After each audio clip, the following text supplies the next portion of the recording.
एवं सद्गुरु के चरणों में हृदय से नमन करते हुए उपस्थित दिव्य चक्षुमान आत्मबंधु सौभाग्य क्षणी सती समुपादेवियों व सभी को हृदय से नमन करते हुए आज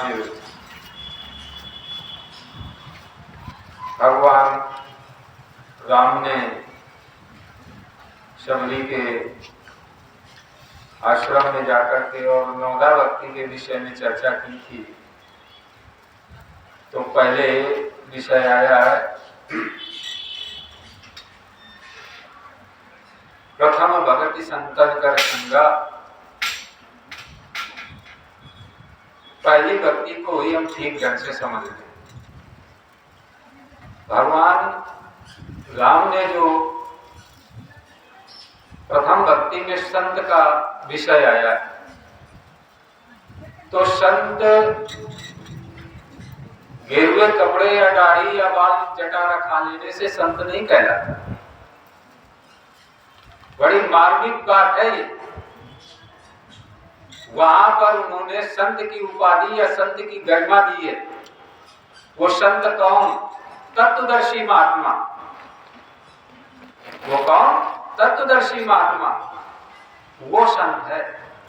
वो सातवीं भूमिका में होता है संत। वो सातवीं भूमिका में संत की उपाधि में होता है और वो विज्ञान पद्धति के माध्यम से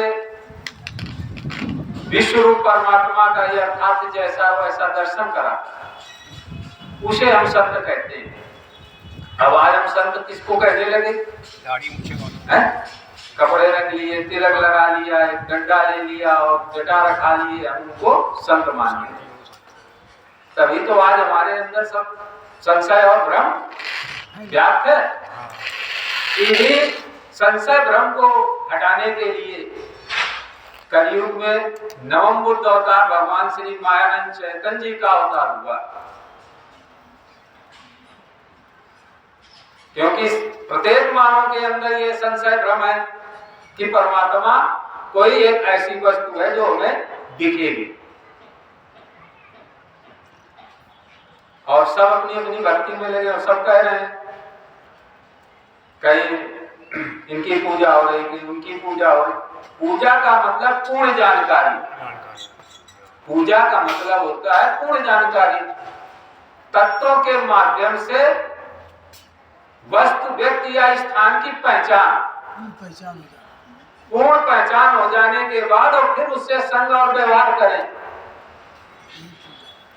ये हमारी पूजा हुई, यही हमारी भक्ति बनी, यही हमारा धर्म बना। मनसा वाचा कर्म, और मन से, वाचा से और कर्म से भी हम निश्चल हो जाएं। मन में भी किसी के प्रति कोई द्वेष भाव ना हो, वाणी से भी कोई शब्दों का प्रयोग ना हो, और कर्म भी विश्व रूप परमात्मा के आधार से हो, विश्वार्थ हो। और ये तीनों बिगड़े रहते हैं। ज्ञान तो सब जानते हैं, बोलते सब है, परंतु इनका अगर उनसे संग करो तो उनके व्यवहार गड़बड़, भाषा गड़बड़, आचरण गड़बड़। तो क्यों? ये संशय बना हुआ है हमारे अंदर कि परमात्मा कोई अलग वस्तु है, जो उसकी वो करोगे तो वो सामने आ जाएगी। तो परमात्मा वस्तु में पूछ रहे थे, वस्तु में परमात्मा कैसे?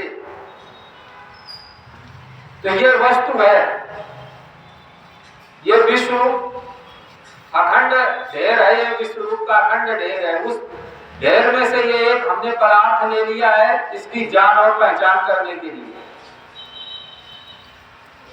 क्योंकि जब तक एक सामने पदार्थ के रूप में रख करके हम इसका प्रत्यक्षीकरण नहीं करेंगे, तब तक इसका और इस ब्रह्मांड का योग मिलान नहीं हो सकता। तो भगवान ने यही बात दूसरे अध्याय में कही है, बतासे अपने आगे रखना भूलना नहीं। बतासे के माध्यम से इसमें और इसमें और इसमें सर्वव्यापी रूप से परमात्मा कैसे व्याप्त है, तो इस वस्तु में भगवान ने तीसरे अध्याय में क्या स्वरूप वस्तु को देखो, स्वरूप वस्तु को देखो। तो देखना कई अंगों से होता, देखना 6 अंगों से, 5 ज्ञान इंद्रिय 6 मन के द्वारा। ये हमारा देखना हुआ। ये पहली लाइन की 8 शब्दों में ये भगवान ने छुपा रखा।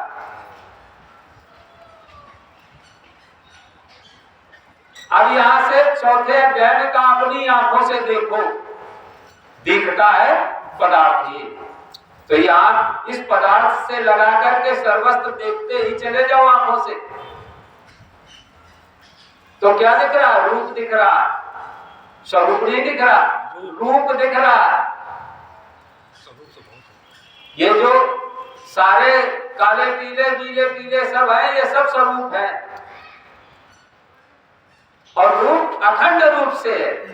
वो यहां से भेद प्रकार नहीं पूछ रहा है, रूप देख रहा है। ये कहा अग्नि तत्व की पहली ज्ञान इंद्रिय हमारे पास आंख लगी है, जिसके माध्यम से रूप का दर्शन हो रहा। और इसमें रूप भाव में अग्नि व्याप्त सत्ता में बैठी है और संपूर्ण विश्व में अग्नि पुरुषोत्तम भाव से व्याप्त सत्ता में बैठी हुई।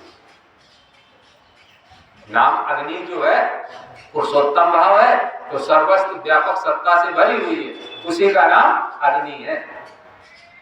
और आगे भगवान ने कहा इसे हाथ लगा देखो, तो हाथ में जो त्वचा है ये वायु तत्व की है, और इसमें जो रगड़ के देखो, इसमें जो दिख रही है, इस पर आ रहा है चिकना खुरदुरा, ये वायु तत्व की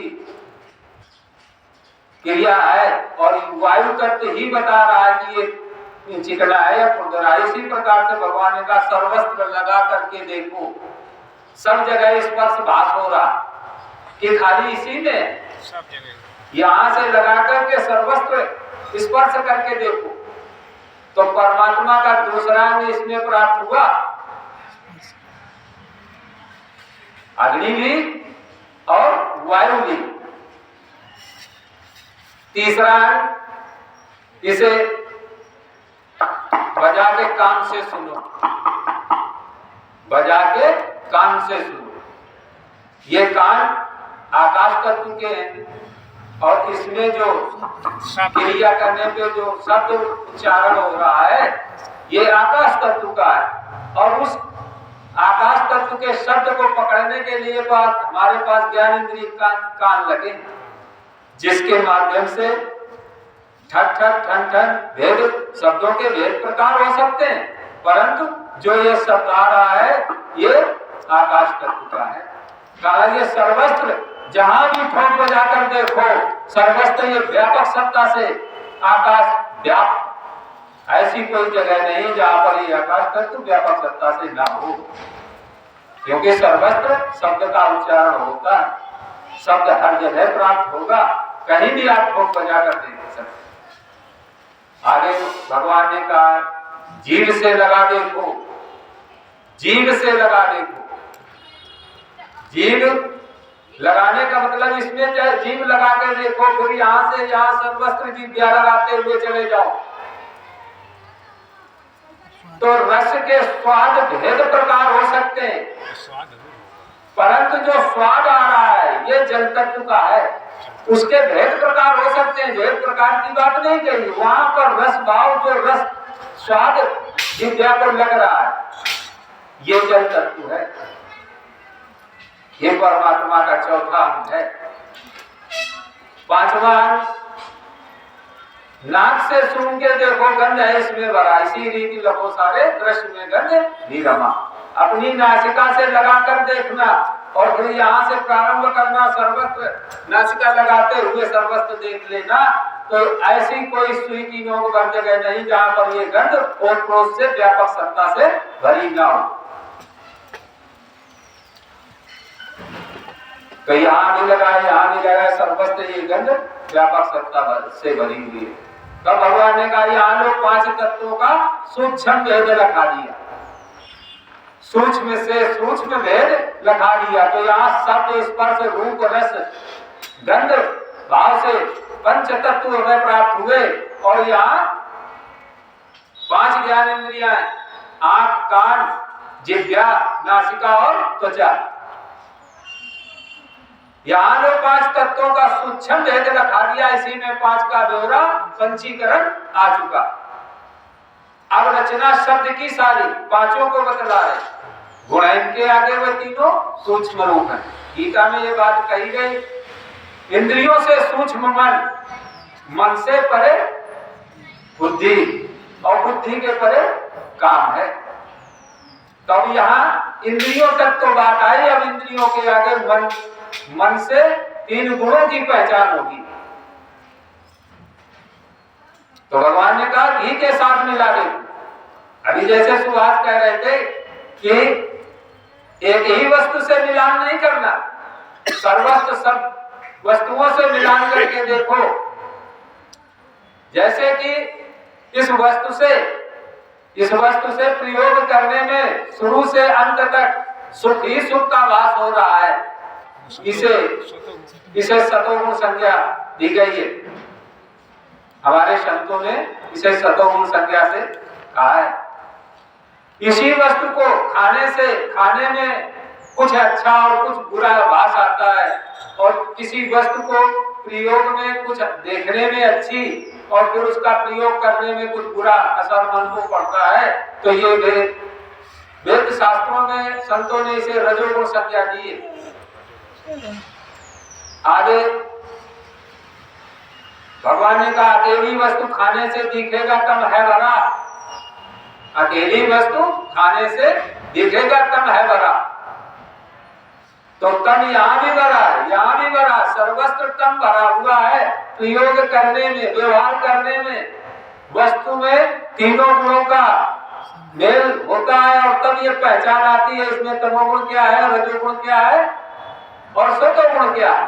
तो व्यवहार करने से ही पर्याप्त होता है, मतलब देखने से लेकर परिणाम तक बुरा ही बुरा जो भास हो रहा है, प्रयोग में देखा तो दिखने में भी नहीं ठीक, और जब हमने इसको पढ़ना चाहा तो इसके पन्ने टूट रहे हैं, तो पढ़ने में तो देखने से लेकर परिणाम तक बुरा ही बुरा असर दिख रहा है। तो इसे जो है तमोगुण संज्ञा दी गई है। यही बात तो जीवों में अन्न के द्वारा, अब जीवों में अन्न के द्वारा, ये अन्न है और इसे भक्षण शक्ति के द्वारा हम अपने अंदर जब ले गए, तो जीवों में अन्न के द्वारा ये तीनों स्थूल रूप से कफवात बने, पित्त वेग से कूदने लगे। अब ये कफवात पित्त बन करके ये 3 नालियां हमारी बन गई। यहाँ कफ और वात और पित्त, ये 3 नालियां बन करके कार्य करने लगे। इसी को स्थूलता, इसी से स्थूलता पाई स्वरूप बोध के लिए। अब मन बुद्धि अहंकार, अब ये मन बुद्धि अहंकार ये मेरे अंदर बन करके कार्य करने लगे। जब इस तरीके से मन देखकर जानकर व्यवहार करता है तो इसमें जो अनुभव आता है वो सीधे बुद्धि को प्राप्त होता है, और बुद्धि से जो मिलता है वो जीवजान धारण करता है। ये विषय परे है, मन से सूक्ष्म इंद्री, इंद्री से सूक्ष्म मन, इंद्रियों से सूक्ष्म मन और मन से सूक्ष्म बुद्धि, बुद्धि के परे काम। तो इस तरीके से जब हम इसको देखकर जानकर इसे मनन चिंतन अभ्यास करेंगे तो आगे क्या कहा है, 8 का जो लय स्थान साम्य अवस्था जिसे कहें, इन 8 का जो लय स्थान। तो भगवान ने क्या कह दिया तीसरे अध्याय में, स्वरूप वस्तु का देखो, देखा सो क्षर जानना, देखा सो क्षर जानना। तो वहां पर ये बात आई है क्षर सगुण साकार के विषय, जहां पर जो 8 अंग लय साम्यावस्था में रहते हैं उसी का नाम क्षर है। अब वहां पर साकार वस्तु जो है क्षर स्वरूप कहा गया। तो भगवान ने देखो कितनी, मतलब 2 अध्यायों को लेकर के हुए जो है 5वें अध्याय में क्षर संज्ञा में वहां पर बात बताइए। स्वरूप वस्तु का देखो, देखा सो छठ जानना, भरी है मध्य में इसके। अब यहाँ पर मध्य में भरी है, आगे छठा जाया गया है। अब अक्षर आत्मा को जानने की सुनीति है, लखाते हैं इसे लेना श्रद्धा से शास्त्री।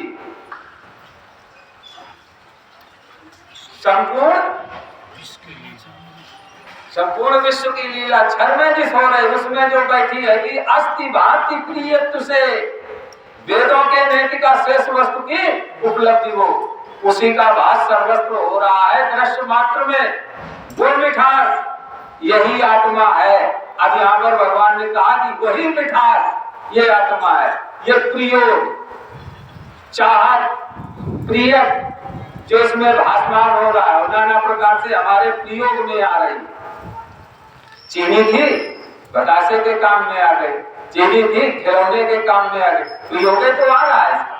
तो इसके नाना प्रयोग जो बदलते हुए दिखाई दे रहे हैं, ये जितने हैं यही अक्षर आत्मा है।